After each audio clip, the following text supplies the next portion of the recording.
بسم اللہ الرحمن الرحیم۔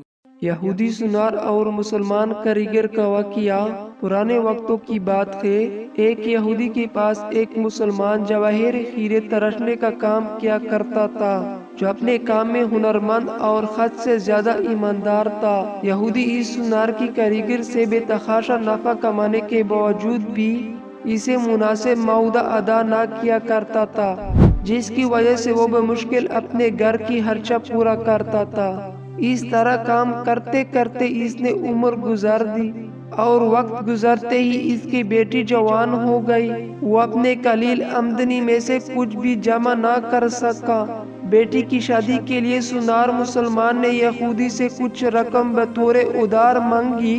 کروڑ پتی ہونے کے باوجود یہودی نے رقم دینے سے معذوری ظاہر کر دی، جس پر سنار اپنی قسمت کو برا بھلا کہتا ہوا گھر لوٹ آیا۔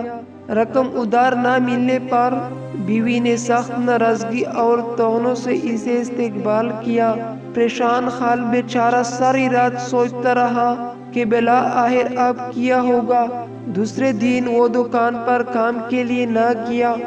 بعد میں یہودی سنار کے بلانے پر جب وہ دکان پر پہنچا تو اس کے ہاتھ میں ایک پوٹلی تھی، جو اس نے یہودی کے سامنے کھول کر رکھ دی۔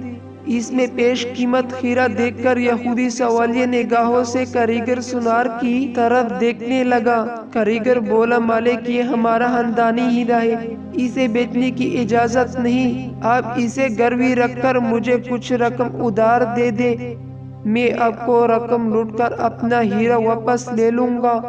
یہودی راضی ہو گیا۔ مسلمان کاریگر نے قرض کی رقم سے بیٹی کی شادی کر لی، پھر دن رات محنت کر کے قرض کی رقم آہستہ آہستہ ادا کرنے لگ گیا۔ قرض کی آخری قسط ادا کرنے کے بعد مسلمان کاریگر نے اپنا ہیرے کی مطالبہ کیا۔ یہودی نے وہ ہیرا لا کر اس کے سامنے رکھ دیا۔ ہیرا تراشنے والے کاریگر نے ہیرا لے کر پانی میں رکھ دیا۔ دیکھتے ہی دیکھتے ہیرا گل کر ختم ہو گیا۔ ہیرا تراشنے والے کاریگر نے کہا، مالک یہ مصری ڈالی تھی، جس میں اپنے فن سے ہیرے کا اس طرح روپ دیا تھا کہ اب جیسا سنار بھی دھوکہ کھا گیا۔ آپ نے میری عاجزی اور درخواست پر قرض نہ دیا، جس کی وجہ سے مجھے یوں آپ سے رقم نکلوانی پڑی۔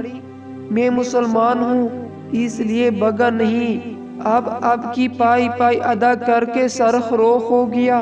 افسوس کہ آپ نے میری قدر نہیں کی، اس لیے ملازمت چھوڑ کر جا رہا ہوں۔